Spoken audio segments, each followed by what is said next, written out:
Good evening. Awesome conversations going, I can tell. But we're really glad to have you all here. If you don't mind grabbing a seat, we're going to get started. Really excited to see everybody. My name is Amanda. I'm with the City of Fort Collins. I'm the Communications Director, and welcome to the State of the City.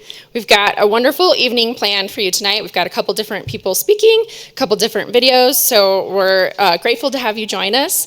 I'm really pleased to introduce our first speaker. It's Colorado State University's President, Joyce McConnell, and before she comes up, I'm going to introduce a video that we're going to play as part of CSU's land acknowledgement, and so please join me in welcoming Joyce after this video. Thank you.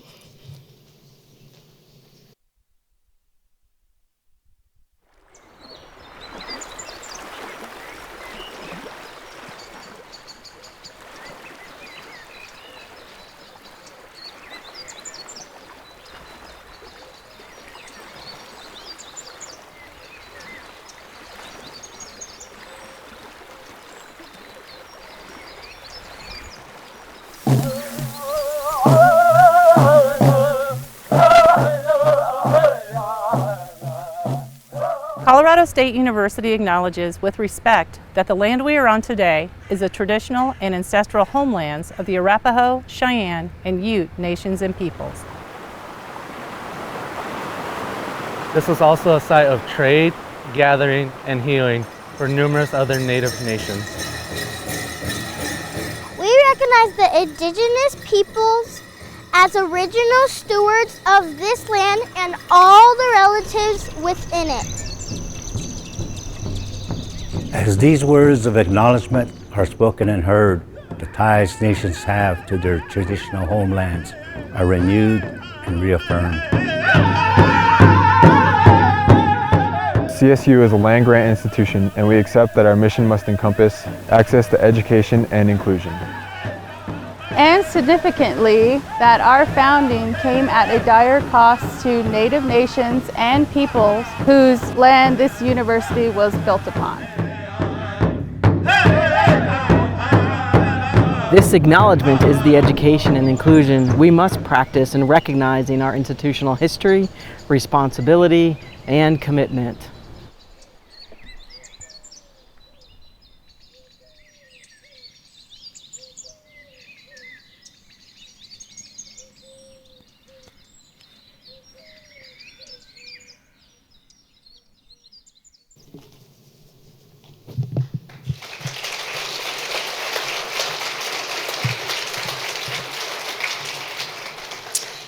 Thank you, Amanda.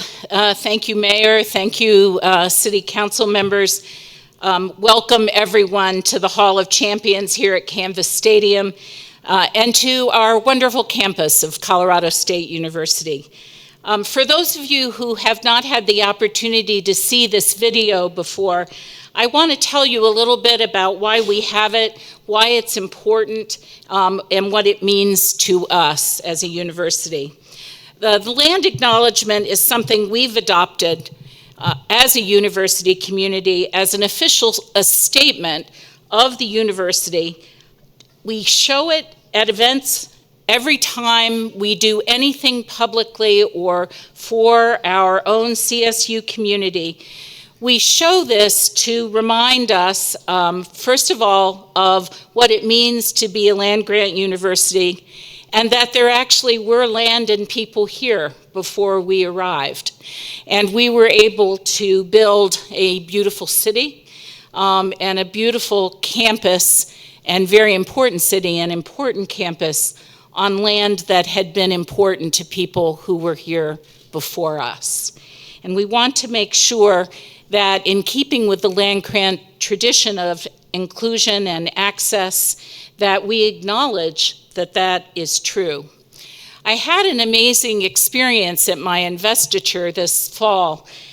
Jane Iron, who is a Native American Navajo, who is one of our employees, did a beautiful job of explaining the land acknowledgement, and I'm going to paraphrase what she said at the investiture because I thought it was so beautiful and moving. She said, "It is a statement of truth, gratitude, and respect one that acknowledges the indigenous peoples who were here before us and that recognizes their enduring relationship with and respect for the land and everything within it and upon it. By offering this statement, we bring awareness about the understanding of peoples and histories that too often have been suppressed or forgotten. The land acknowledgement is part of a journey of healing and reconciliation and a recognition of our shared responsibility as the new stewards of this land. Future generations are depending on it and on us.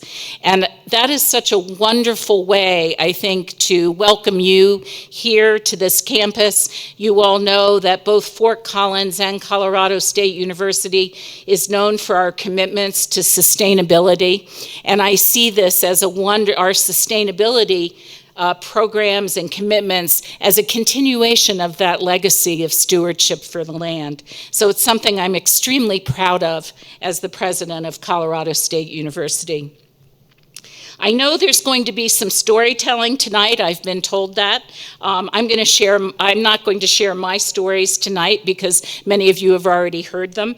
And as one of the presidents at the school where I was before I came to this one, he was on my faculty after he stepped down from president when I was dean of the College of Law, and he would come walk down the hall, he'd sit down, he'd talk to me for about 20 minutes, and then he'd look at me and he said, well, enough about me. What do you think of me? And we'd go for another 20 minutes. And so I thought, well, I'll just avoid talking about me tonight and instead talk about Colorado State University and remind everyone, because I think you already know on some level, but this is our 150th year, which is just extraordinary. 150 years.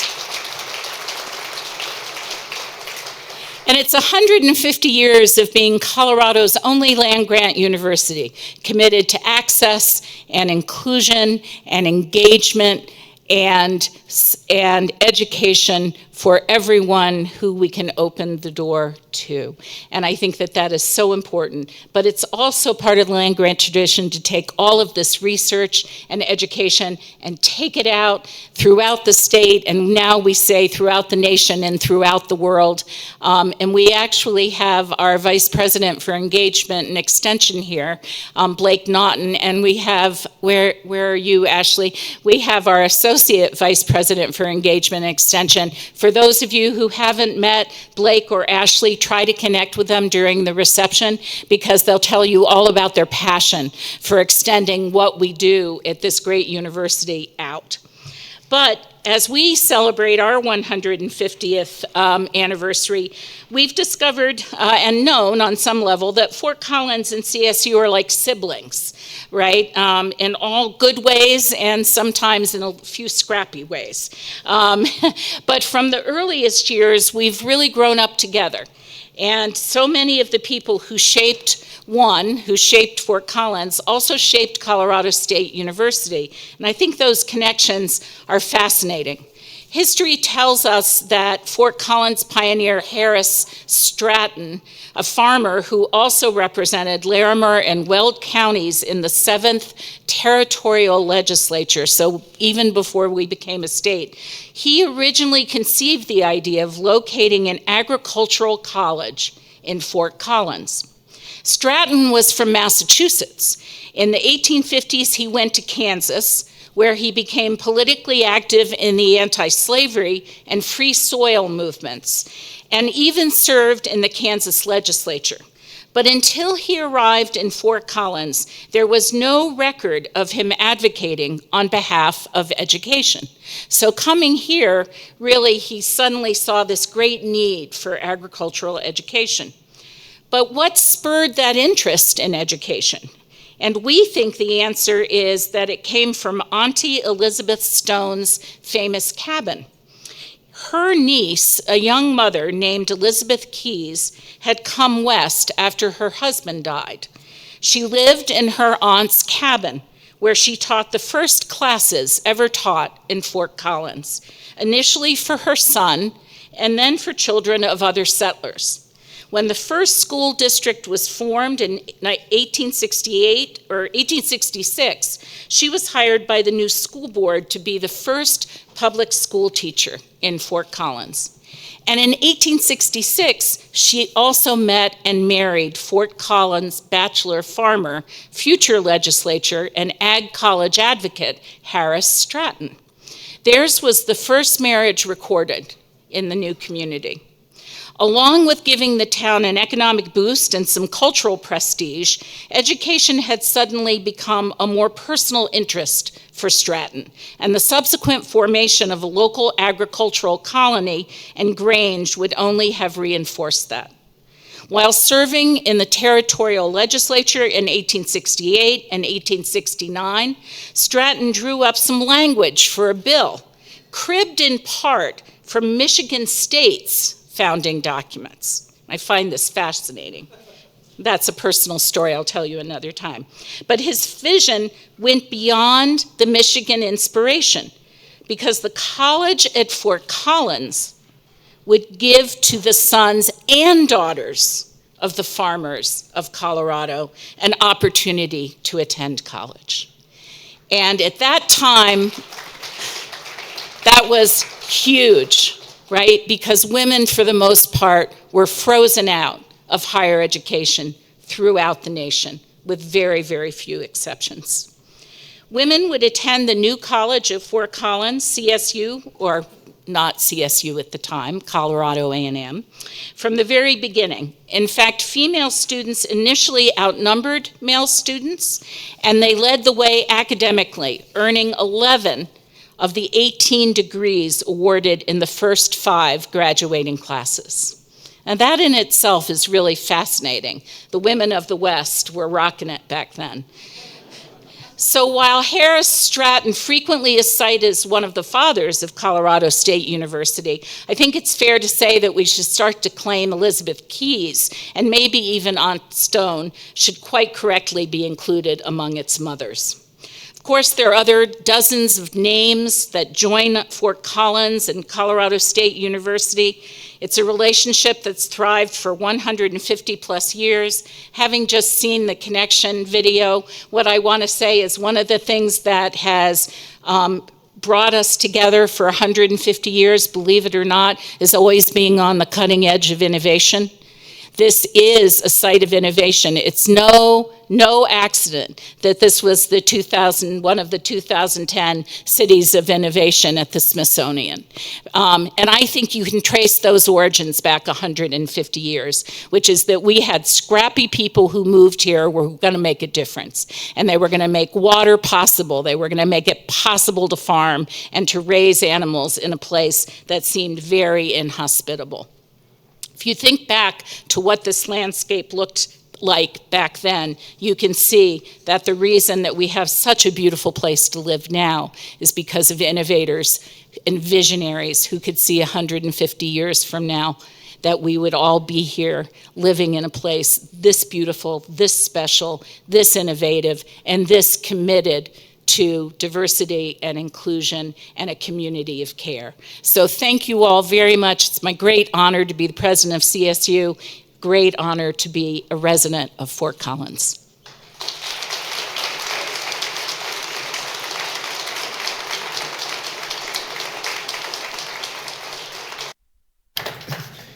Thank you, Joyce, and thank you for being here and giving us the welcome here. We want to also welcome you and Vince to our community. It's great to have you as the 15th president of Colorado State University. And given the 150th year anniversary, that's a momentous time. And it reminds me of a quote by Senator Daniel Patrick Moynihan. And he said, if you want a great city, build a university and wait 200 years. So we're well on our way to being a great city. But, from the very beginning, Fort Collins and Colorado State University, Colorado Agricultural College, Colorado A&M, Colorado State University have been key parts of working together, and our alignment are an important part to one of the reasons Fort Collins is such a terrific place. So thank you, Joyce, for being here with us. You bet.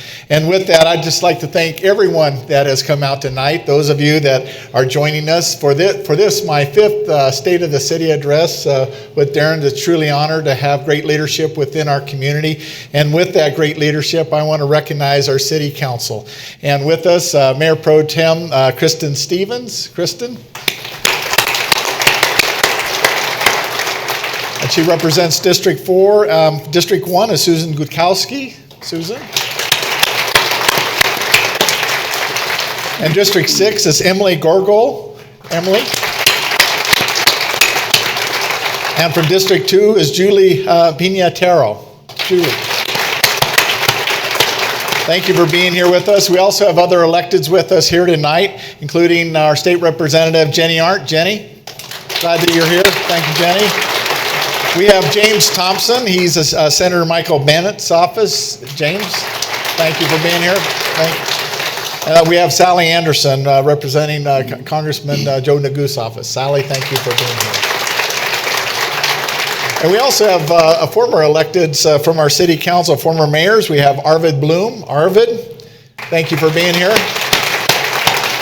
We have Susan Kirkpatrick. Thank you, Susan. We have Karen Wykenot. Thank you, Karen. We have Ray Martinez. Ray. Thank you, Ray. And then Bob McCluskey, former council member. Bob.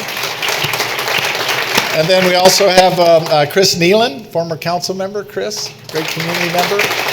And then Ben Manville, served with Ben. Thank you, Ben, for being here. And again, we also want to recognize those that are watching us on our live streaming of the State of the City 2020 tonight. And also we have two viewing parties, one at Pro's Brewing, and we also have one at Gilded Goat Brewery. So hello to those of you that are at our viewing parties. And yeah, so I heard a lot of shucks. I should have been there. But with that, thank you for being here. And Darren, thank you, and great to join you again for the State of the City. Thanks, Mayor. I want to say, first of all, I just want to acknowledge this room, and it is so neat to see this room full. I'd love for everyone to just, don't do this, but everyone to stand up and just look back. It's so encouraging to us as mayor and city manager, and I know our council members and our executive team partners, to see you here. The mayor, out of respect, said that this is his fifth State of the City address. He didn't say how many this is for me, so it's been a lot. This is my 15th State of the City address. And, oh, thank you. And I cannot tell you how special these nights are for us. And I'm just so grateful. So it's just, I'm taking a deep breath and looking out and just appreciate the way that you love this community, the way that you help co-create this place. And so we'll talk more a lot about that up there. Tonight is sort of a unique State of the City address. There's four really distinct parts.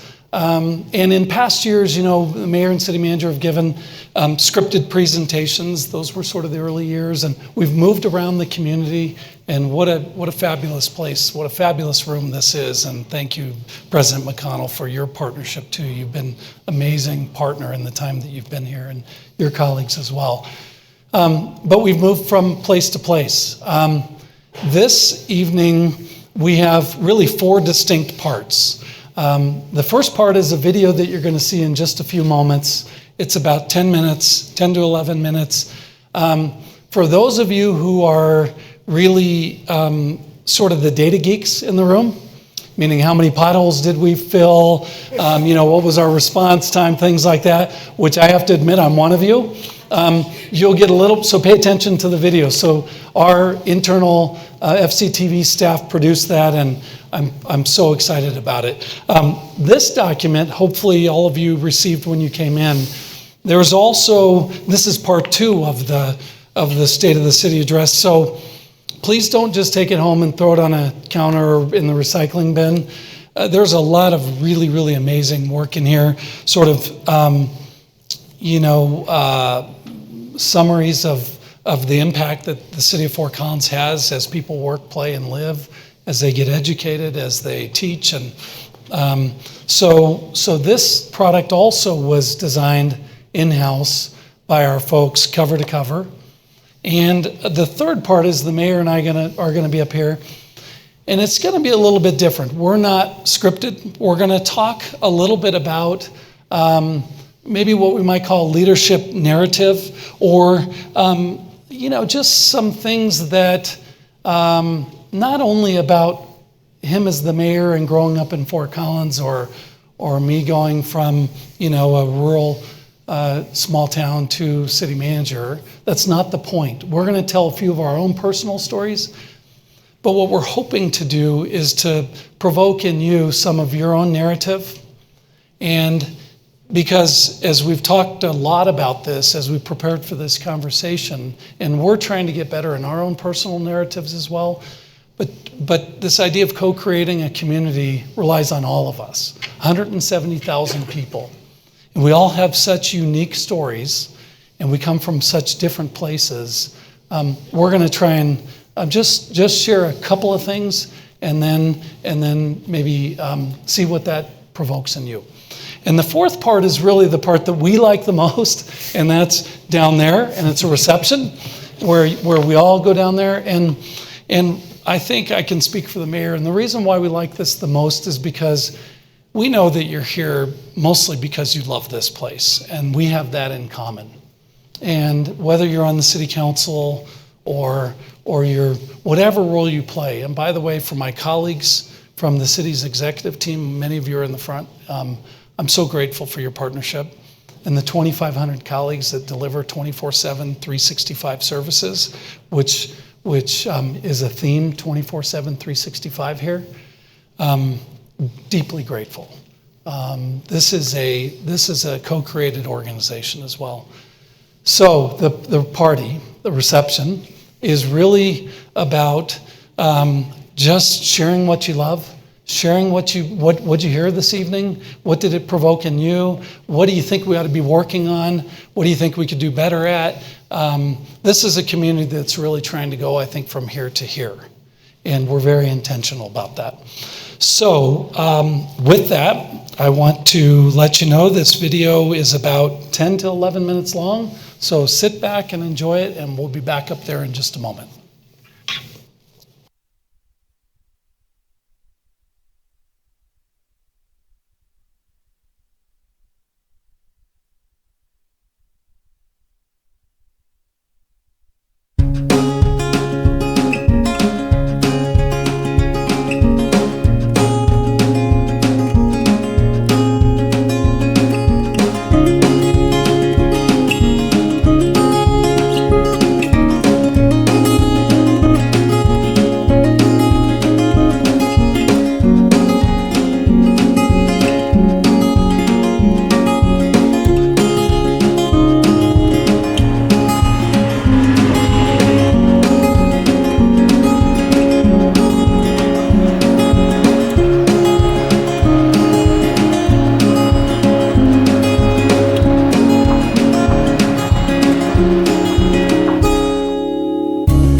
Thank you. Thanks. Have a good one today.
was good.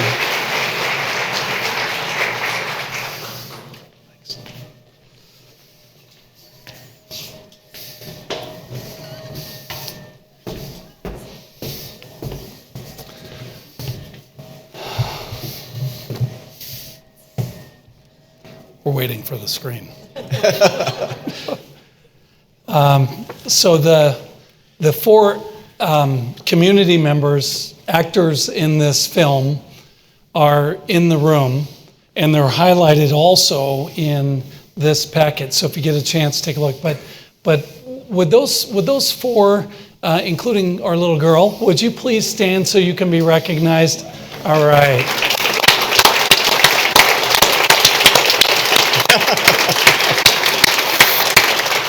Great. I was sitting next to President McConnell, and she said, "It makes me want to live here. It makes me feel like should move here and live here." Something like that, sorry. You may not know this, but she actually accepted the job of president of Colorado State sight unseen. She had spent time at Denver International Airport meeting with the Board of Governors and others, but she hadn't even been here. So you made a really, really good choice. Really, really good choice. Yeah. Well, I didn't introduce the video. That this is really intended to be a day in the life of a few of our residents, and I think it gives you a really, really good glimpse into the context of the various city services that we provide here. And many of the services that are provided weren't highlighted, unfortunately, because we didn't have unlimited time. But I oftentimes, when we onboard new coworkers at the city, which we do 2 times a month, oftentimes I'll sort of stop and say, so look out the window, and if we all had 3 to 5 minutes to say, let's ID what city services are within that view shed, you could probably pretty quickly get to 20, 30. If you're really, really savvy, you could get to maybe 50 different services that are outside that window. But I love the way that our FCT TV staff produced this and really sort of demonstrated the day in a life. And so we think it tells to a great extent the state of our city. So thanks you all for participating in that. So to deliver these world-class municipal services, we talk, first of all, you have to have a vision that isn't just about being average. We aspire to be average is not something that my coworkers and I, nor the mayor and city council, nor what we've inherited from our past. I can't find average anywhere. You can go back 20, 30, 40 years, we can't find average. Today we use the words world-class municipal services. It takes a vision to think aspirationally, which some of us do have concerns that small and medium-sized cities around the country and even some big cities aren't thinking big. They're also in many cases not given permission to think big. And what you all have done and the people that you elect and the support that you show this municipal government, you allow us to think big, and we're deeply, deeply grateful for that. Many of my colleagues probably wouldn't be in their roles if you didn't give us permission to do that. So I want to just share a little bit about many of these jobs, the couple thousand that we have. What I do know is that if there's a lot of little kids that meet police officers and want to be police officers when they're small, and actually they grow up to be police officers sometimes. Firefighters, if you have a chance to take a little boy or a girl to a fire station and meet some of our firefighters or Chief DeMint or others, or Chief Swoboda and police, or there are hundreds of coworkers, and they go on the station and they climb in the ladder trucks and the fire engines and emergency vehicles. Lots of little kids, when you expose them to that, want to be in those roles when they grow up. Lots of little kids think about wanting to be engineers and all kinds of different roles. We have a lot of jobs too that little kids don't grow up thinking they want to do. We have a lot of jobs that are really, really critical to how we live, work, and play in this town in 24/7, 365 world class. I think about the cemetery. I think about our wastewater plant and the dedicated men and women who serve in these various roles. I think about accountants and city planners and HR and IT and people who are filling those 6,000 plus potholes and on and on and on. Well, so I have an interesting story. I grew up in Northern California in a little town called Sebastopol, California. At the time, it was about 6,000 people, and now I think it's about 7,000 people. It's a really, really small town. My grandparents were dairy farmers, and they lived a few miles away.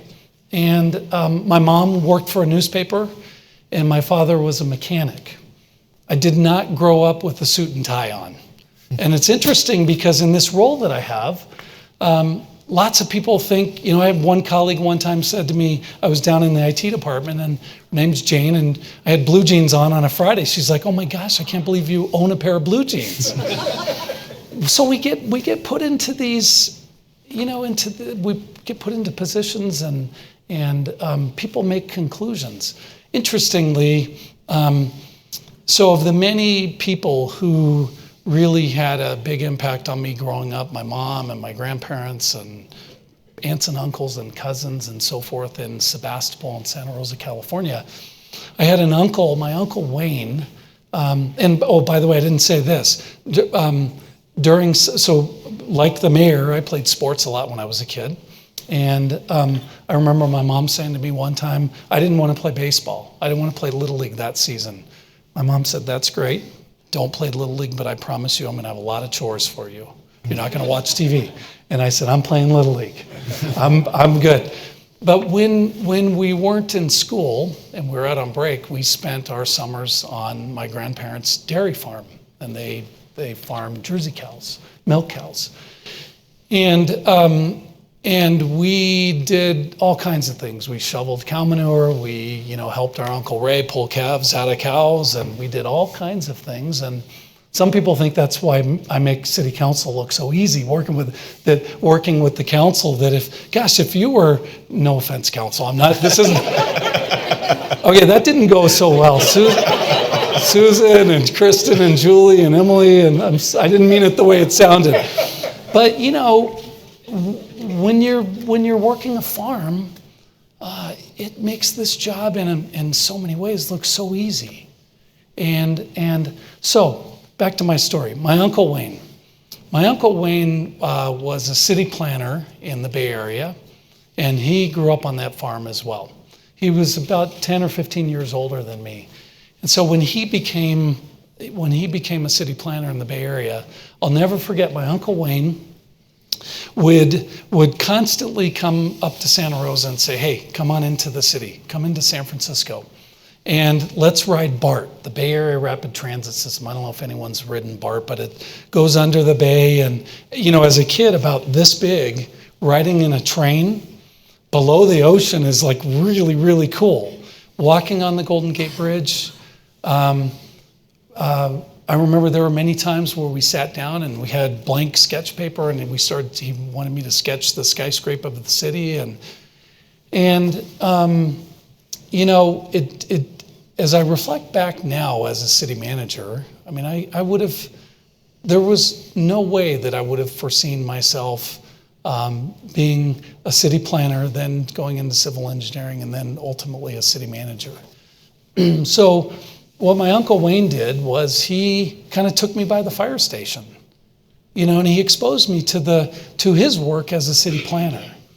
And then he took time to explain what was not only on the skyscape and the bridge and under, but he also started talking about what was sort of under the street.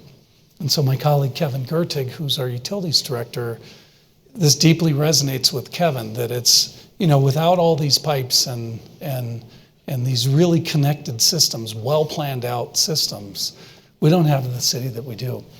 So I guess the reason why I wanted to share that is that, I think about my Uncle Wayne. I think about him and the impact that he had on me. I think about all these little kids, boys and girls, that are brought to fire stations and meeting police officers and so forth. And then also all the different roles that we play in this community that you all represent, the 300 of you. And I'm pretty convinced as we look out the next 25 to 30 years, I think we need people to really talk about what these aspiring, curious, creative little folks about building community and about kindness and about hard work and about all those different things. So, Mayor, how about you? How about a day in the life? I appreciate that, and I appreciate you telling your story. I mean, it shines a lot of light on why you're doing what you are today. You know, I grew up in Fort Collins. This is my hometown, so I've spent a day in the life of Wade in Fort Collins. In fact, I did the math earlier today. About 20,000 days in Fort Collins for this guy. I could be wrong, Gene. Just a couple days, but isn't that awesome?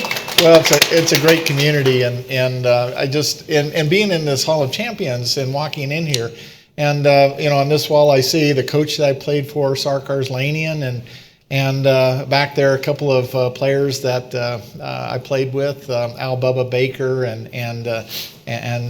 Mike Bell, and so sports is a big part of my growing up. I grew up just 2 houses off of campus, and I would always come over and watch basketball and football on campus, and I had older brothers, but I was always kind of the runt, if you will. I was the short little stocky kid that that often didn't get selected to get into the game, but through the city I played in junior All-American football and basketball through the Parks and Rec, and I remember going to City Park and spending a lot of my time there around the year. And I remember at one point somebody said, "What's your favorite sport?" And I said, "Whatever season it is." And that included during the summer I would swim, and I would swim on a swim team at City Park Pool. And I remember my dad made a comment that, you know, out of all those that you're swimming against, there was more underwater of you than anyone else. I was the bigger kid,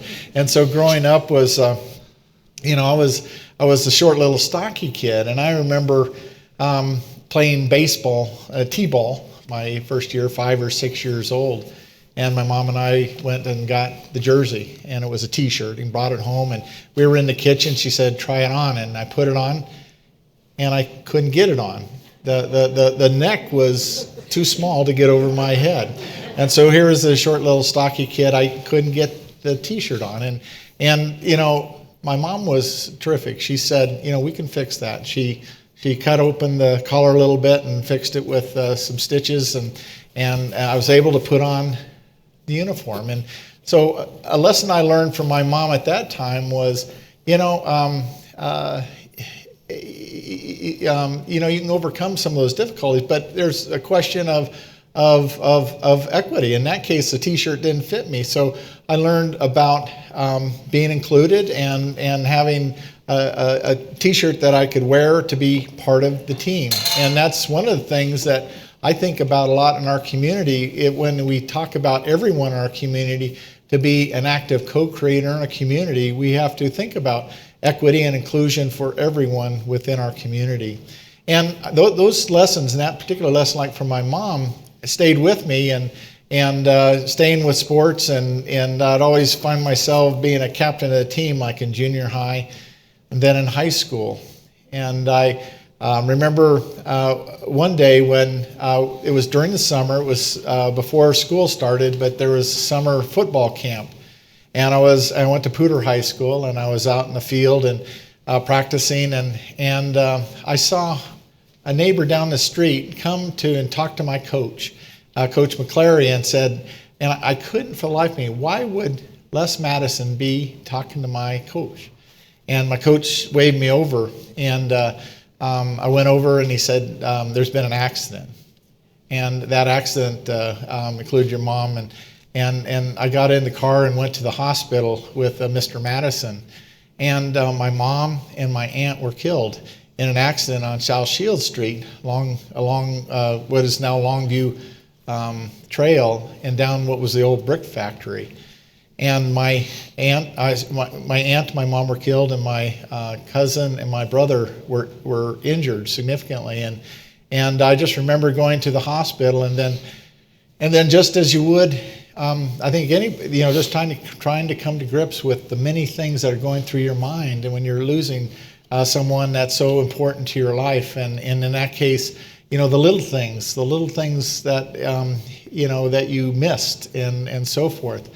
And it was sometime after that, and wrestling with that event, that I made a conscious decision, and I remember this very distinctly. I can use it for good or not.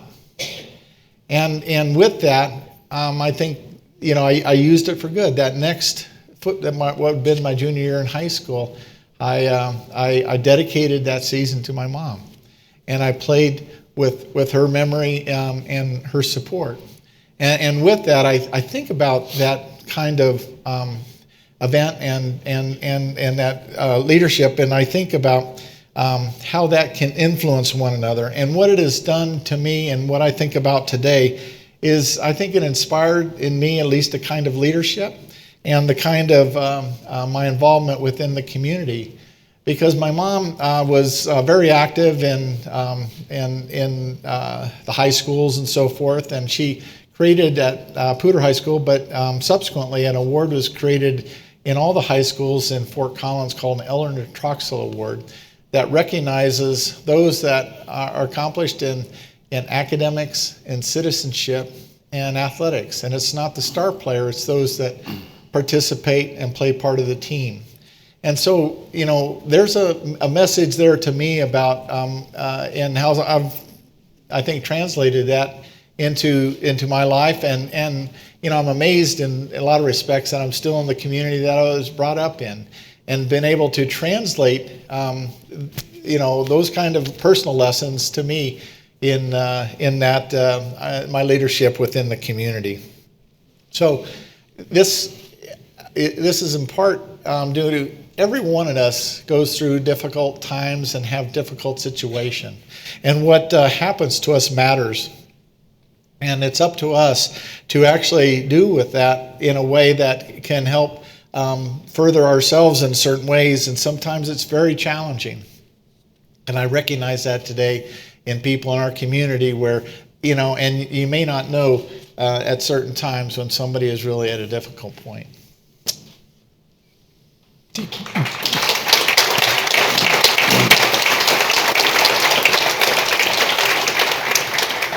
So that's part of the point is we don't know what's going on in anyone's life at any given time. And I think that just recognizing that it's possible as we're out and about in the community, or we're leading small groups or big groups, or what people bring to their day, we oftentimes have no visibility into. We may not be aware that someone just had the worst day of their life yesterday. There might be people in the room that the worst day of their life was just recently, like really, really bad stuff. And we also don't know if someone had the best day of their lives. And so, for me, again, when I get to speak with my colleagues, as we onboard new colleagues, what I try to say to them is just understand, we're complicated organisms and people, and just be cognizant of what someone may be bringing to the job, or maybe bringing to the neighborhood, or might be bringing to a council debate, or it might be whatever the issue is. I remember, so my wife and I, we go to Timberline Church, and about 2 years ago or so, I don't think Deb was with me. I can't remember because I was so focused on this person. This woman came up to me and she said, "You're our city manager, right?" And I said, "Yep, I am." And she said, "I have to tell you," she said, "we love Fort Collins. And by the way, what's really cool is, what's neat about being in a job for so long and having our own TV station and stuff like that, people will recognize community leaders from council meetings or from speeches or whatever. But I'll tell you, 9 times out of 10, 97 times out of 100, when I'm going around in Fort Collins, people come up and say, thank you for what you do. Thank you for the city that we live in. Thank you. My standard response is it takes a great board of directors. I promise you, it takes a great board of directors. It takes a lot of people to do this. Thank you. I'll share that with them. This person, though, had a really unique twist on it. So again, she asked, and I said, yep, city manager. And she said, my husband and I, we love this place. We every Tuesday night, I may be exaggerating slightly, but she said this, we open a bottle of wine at 6 o'clock. We go downstairs to our basement in our theater, and we grab some crackers and cheese, and we watch the city council meeting. And I'm like, that is awesome. And maybe I'm exaggerating every week, but I think it was very often. And you know what she said? She said, I love that almost every meeting you talk about world class. I love that. It resonates so much with my husband and I. And I'm thinking, that resonates for Deb and I as well, because world class for us, Fort Collins is indeed, right? Whether it's beautiful flowers, whether it's the holiday lights, whether it's Max, whether it's Poudre School District in K-12, whether it's Colorado State, whether it's a safe home and a safe place, and I work with people I love, and on and on and on. But she said, we've been thinking, what does world class look like to someone who's different than us?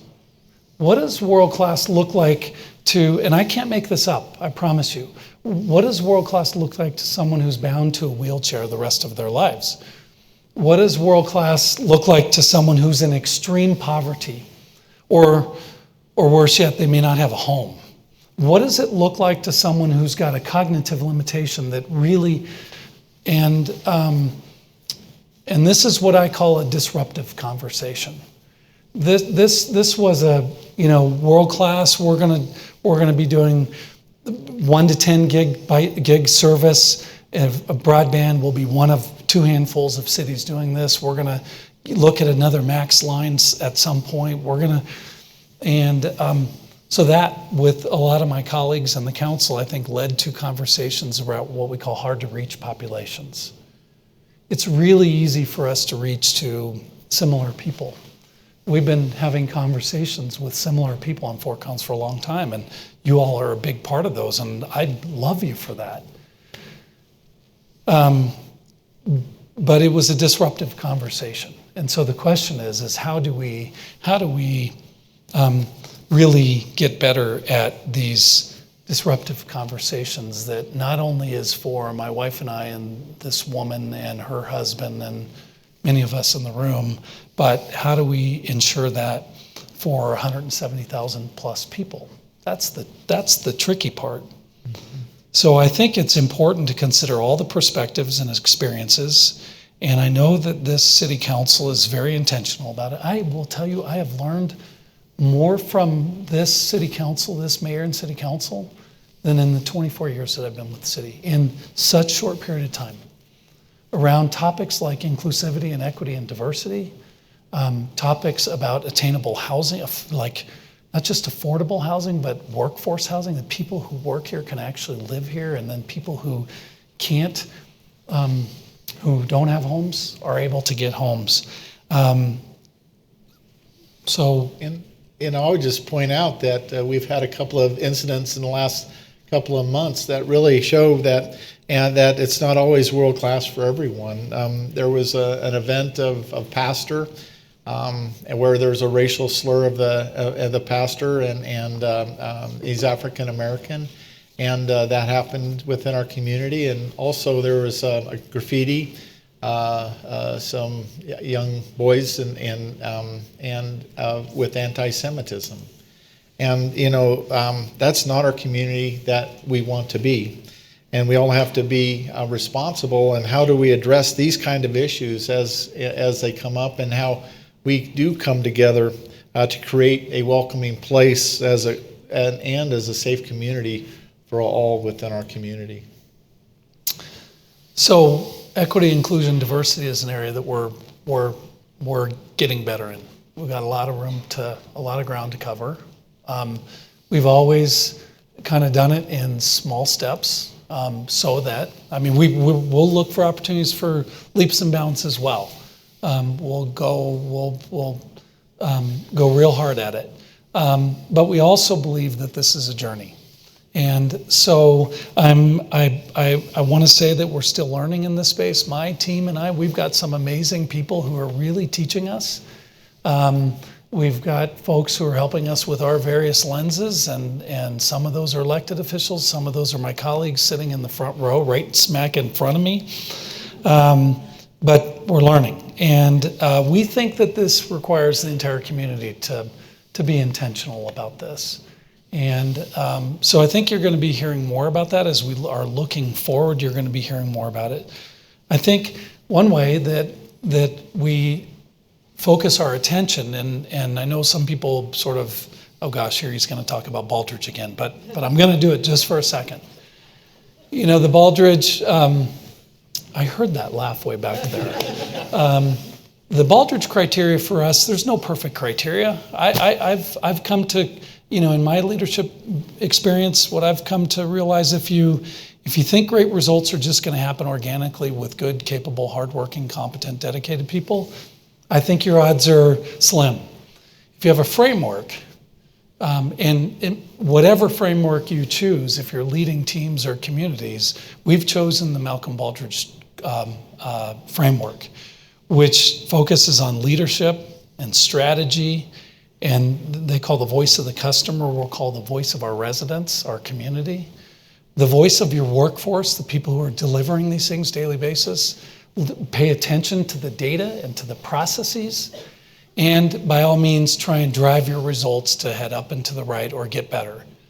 Again, Fort Collins is not going from here to here. Fort Collins is trying to go from here to here. And so that's the framework that we use. A couple of weeks ago, I heard a story about Coach Wooden, who's a UCLA former basketball coach. He's passed away, known throughout basketball and the industry. I mean, probably the most famous and well-accomplished coach in the history of college basketball. And the mayor and I just this morning were watching a YouTube around a former player named Bill Walton, who was talking about Coach Wooden, and he was talking about he would talk to these like top high school recruits coming into UCLA to play for him. And he said, first and foremost, I need you to focus on how you put your socks on. Kind of crazy, right? His point is, and the way that you tie your shoes. The details matter. Because if you're not putting your socks on right, you're going to get blisters when you're playing, and you're not going to be able to play, and you're not going to be able to score. That matters. But he said, if you put your socks on right, and you take the time. This video that we saw from Bill Walton, he's actually talking about the coach, walking him through the details, and they're all like, seriously, coach? I mean, we're like all-American recruits, and that's what he focused on. And so as we were talking, and I was, reflecting on that story that I had heard, it kind of, it kind of says to me the fundamentals matter a lot. You've got to get those fundamental, basic things in place. And so, the question is are we putting our socks on correctly as a community? Are we all doing that as we're co-creating? And I think the Baldrige framework has helped us do that. But right. And the details do matter. And I think tonight as we tell our stories, it's really that everyone has their own story, and everyone's stories matters. And I think in these difficult times, when oftentimes there aren't conversations, in fact, they're very hostile conversations, we really need to, I think, change that in a way that we share our stories, we share it with each other, and I think we begin to humanize our conversations and understanding with and about each other. And I think that's one of the things that Fort Collins has always done so well is I think the people tend to be good and friendly, but that doesn't mean we're perfect. And when there's an incident or there's some things that are very difficult, I think we need to take time and listen and to understand and to share our story. And that's one of the things that I hope that is coming out tonight is there is a power in stories and relating to one another. And it takes courage. When last April we had a municipal election and we had 3 new council members and we had a retreat shortly thereafter. And we took the time, each of us, to listen and to watch a Brene Brown TED Talk on the power of vulnerability. And what that is about is really opening up ourselves. To be vulnerable is really to be courageous and to really open yourselves up to those kinds of conversations. I think a lot of time being brought up that you might be, be tough and be strong, and it's oftentimes just the opposite. And being open and honest with yourself and make yourself vulnerable to having that kind of conversation. And so as things are happening at the national level, we should think about what we do here in Fort Collins. And I think we can be different. I think we've always been different in very positive sorts of ways. And as a community, we need one another. And with that, I think that we can share our personal stories. So I'm going to wrap up my comments by saying I'm grateful for the opportunity to be in this role. It's been amazing, and I love it, and I want to continue doing it. And I think about the mayor is going to say the state of the city is blank, but I want to say I think that our community is thriving. I think that when I look at the 24/7, 365 operations of the city, when I get to hang out with people who are helping shape the future, the next 25 to 30 years, as we talk, there's a bit in the video about city plan, I believe. The city of Fort Collins, our community, is on an amazing trajectory. And so, again, I'm grateful to be up here with the mayor and to have your eyes and ears for just a few minutes tonight. Kind of a little bit different state of the city, right? But we felt it was important to tell a little bit of our story and our narrative as community leaders and the folks that we work with so closely. And I really want to thank you for being here. And as we close, I would just like to say, serving as your mayor is truly an honor for me. And I think a lot about the legacy, those that have gone before us that have really made this community what it is, and our responsibility today. It's truly an honor for me to serve with the council that I serve with. They're truly dedicated civil servants and making our community a better place and for all. And they bring great intellect and great conversation and great heart to our community. And so the state of the city is strong, and we're very fortunate to be in this place. And it's also our responsibility, all of us, to keep it in a position going forward. And that's the challenge that we all have. And with that, really striving to have these deeper kind of conversations, and for all of us, the room to grow and improve, and to make sure that we're doing it with all of the voices in our community, and reflecting upon the Brene Brown and the courage. It takes courage to make adjustments so others feel included. It also takes courage to make others and to make the best out of a really hard experience. And it also takes courage to tell the stories. And with that, it's up to us to have courage and empathy for one another. And this is how we can all build a stronger community for everyone together. And so as we go have a reception, let's take the time to tell our stories tonight and onward within our community, and let's share with one another, and let's be sure and also meet the stars of our video. But Darren, thank you, and for all of you that have come out and all of you that are watching, thank you so much, and have a good night.